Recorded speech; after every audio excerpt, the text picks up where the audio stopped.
My girlfriend texted, "I need a break," then revealed she was pregnant, and it wasn't mine. The screenshot I sent to her family started a war. I, 30 male, am an electrical engineer. I deal in logic, measurable data, and quantifiable reality, which is why the absolute, unhinged chaos that erupted a few months ago felt like a massive system failure in my personal life. For 4 years, I was with my girlfriend, let's call her G.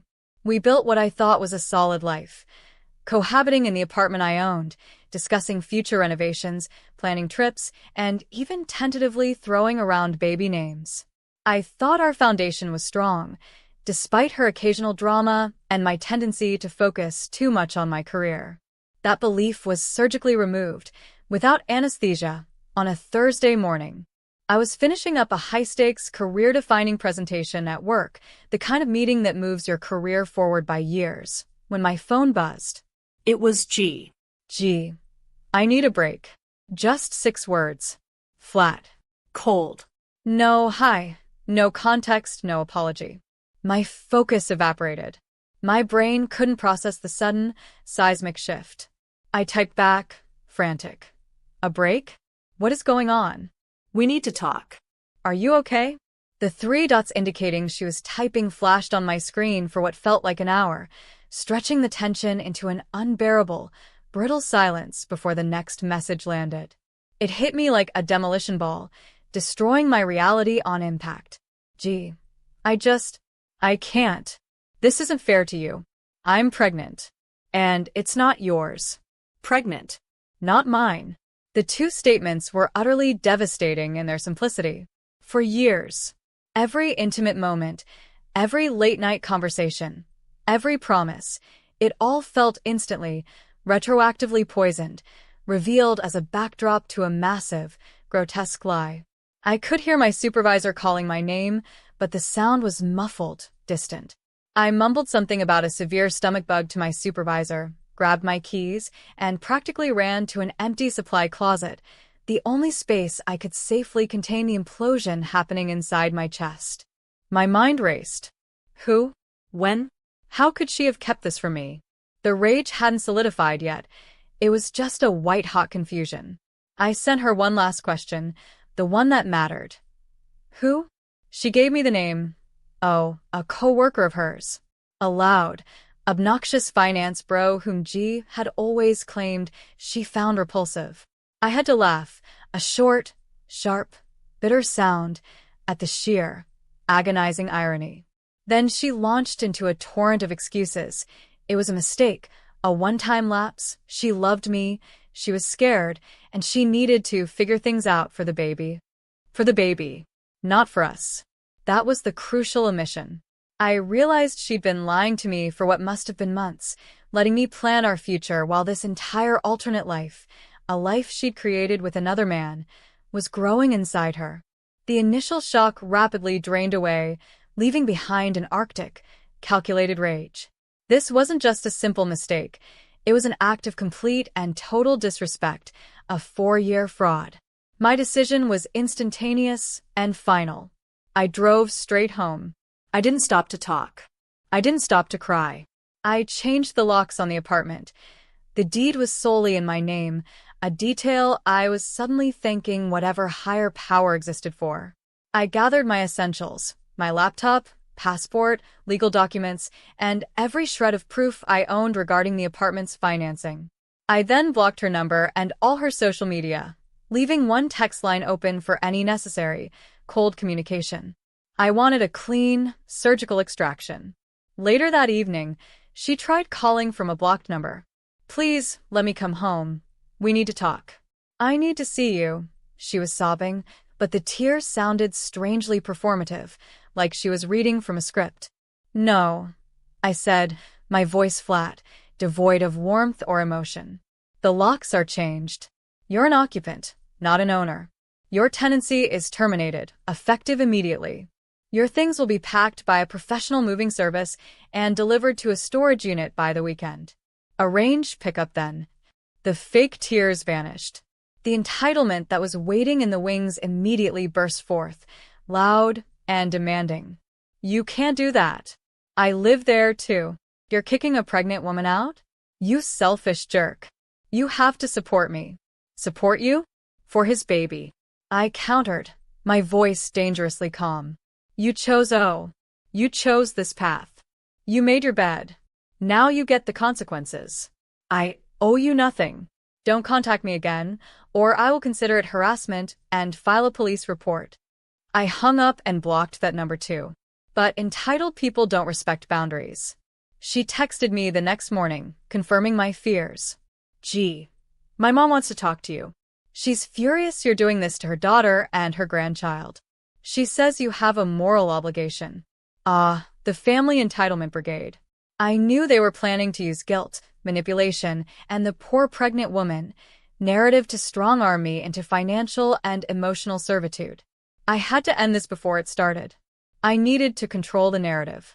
I scrolled back through our recent texts, found the devastating confession. I need a break. I'm pregnant. And it's not yours. I took a screenshot. Then I executed the nuclear option. I created a new group chat. I added G's mother, M, her father, and her older brother. The chat title was simple, chillingly neutral. For your information. And I dropped the screenshot. I need a break. I'm pregnant. And it's not yours. The silence was maybe 2 minutes of digital holding of breath. Then the explosion. G's family was blowing up the group chat, demanding answers from her. G, of course, was blowing up my private text thread, calling me petty, cruel, and everything under the sun for exposing her private business. I blocked her again. My mission was accomplished. The narrative was cemented. I was not the monster kicking out his pregnant girlfriend. I was the victim of a massive, coordinated deception, and the family now had irrefutable proof. The escalation and the legal smackdown. G's mother decided to become my personal stalker. She cornered me outside my office in the parking lot the next day. She was absolutely radiating righteous indignation and entitlement. How dare you humiliate my daughter like this? She hissed, waving her hands. She's carrying a child. You should be ashamed, kicking her out. You need to apologize and take her back. You have a moral duty to support them. I cut her off, holding up a hand to stop her approach, my voice steady and cold. Your daughter cheated on me. She lied to me for months, and then she, and by extension, you, planned to defraud me into raising another man's child in a home I paid for. I did not humiliate her. She earned this humiliation. I owe her nothing. I owe you nothing. This is not a moral issue. It is a fidelity and fraud issue. This conversation is over. She made her fatal error right there. You are being selfish. We were prepared to let you believe it was yours, to save you the embarrassment. You are supposed to be the bigger person. We. The confirmation I needed. This was not a mistake. This was a deliberate, familial trap. They were trying to ensnare me into a lifetime of financial servitude. No, I replied, a chilling finality in my voice. I am going to be the bigger person by protecting myself. If you or your daughter try to harass me again, I will file suit for emotional distress and fraud. I walked away and immediately filed a police report for trespassing and harassment against M. Then, the legal fight began. As predicted, G, backed by M and her spineless father, filed a petition for an ex parte temporary restraining order, TRO. She claimed I was abusive, threatening, and had illegally seized her property, attempting to gain immediate court-ordered access to my apartment and temporary financial support. This is the ultimate, cheap, and nasty tactic to use the court system as an aggressive leverage tool. I lawyered up with a legal bulldog known for dismantling manipulative claims. We went to the TRO hearing armed with my comprehensive betrayal dossier. Asterisk the pregnant and not yours screenshot. Undeniable, dated, and damning.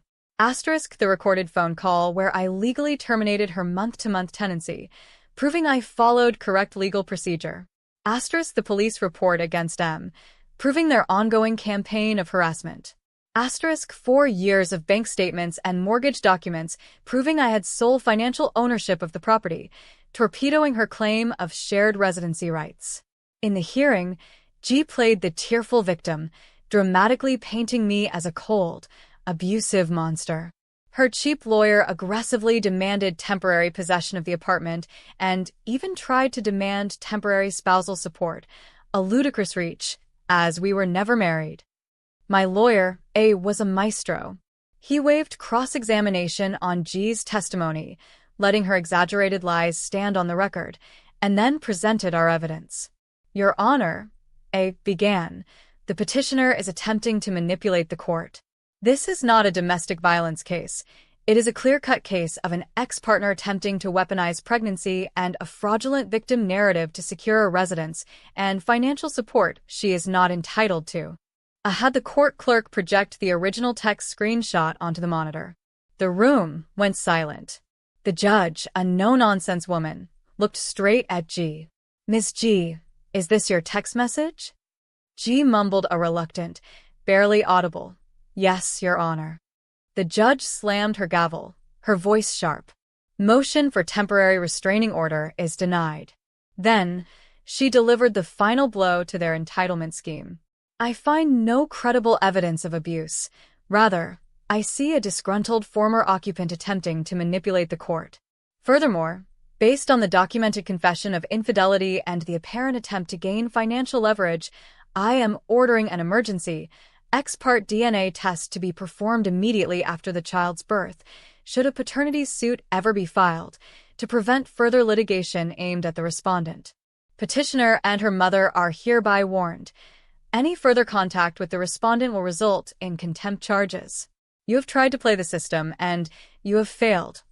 The look on G and M's faces, a perfect blend of shock and impotent fury, was priceless.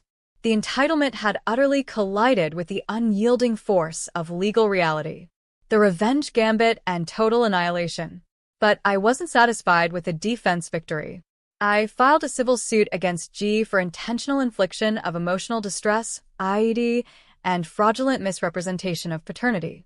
I knew it was a tough suit to win big, but the goal wasn't the payout.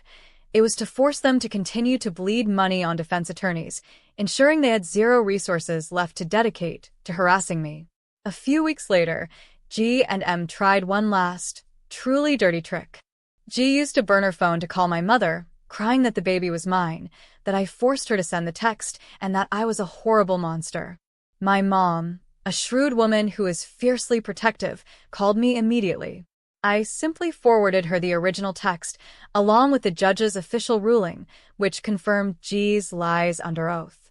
My mother was livid, not at me, but at G, realizing the depths of their deceit.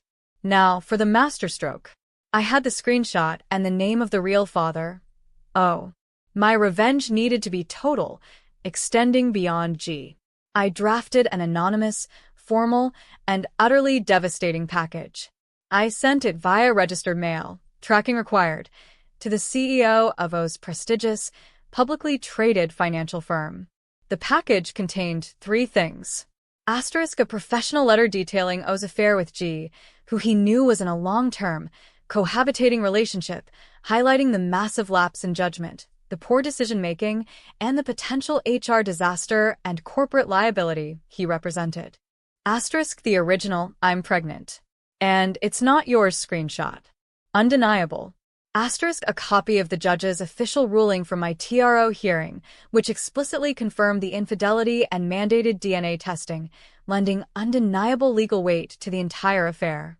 In the corporate world of high finance, that kind of personal mess, especially one involving legal paper trails and confirmed deceit, is career cyanide. It shows a complete lack of ethical judgment and extreme personal recklessness. 2 weeks later, O was quietly transitioned out of his executive position. He lost his high-paying job, his financial security, and the illusion of a clean life. G's baby daddy was now unemployed and entangled in a mess of his own making, thanks to my strategic, well-documented revenge. G's family was reeling. The civil suit was eating their money. O was gone, and the court had publicly validated my position. The entitlement had been utterly shattered by real, financial, and legal consequences. G was finally forced to confront the reality of her choices, with no safety net and no resources to exploit. I dropped the civil suit 6 months later. My goal was achieved. They were financially and emotionally exhausted, and they had absolutely zero leverage over me. I, 30M, am still single, but my life is quiet, logical, and safe from manipulative, entitled people. I lost 4 years and a perceived future, but I gained an incredible respect for my own boundaries and the knowledge that I will never be manipulated again. It was a bittersweet resolution, but seeing the entitled fall so hard, with irrefutable proof, was the sweetest thing I've ever experienced. You should subscribe because if there's one thing I learned, it's that the truth always wins, especially when you have the receipts and a good lawyer to back them up.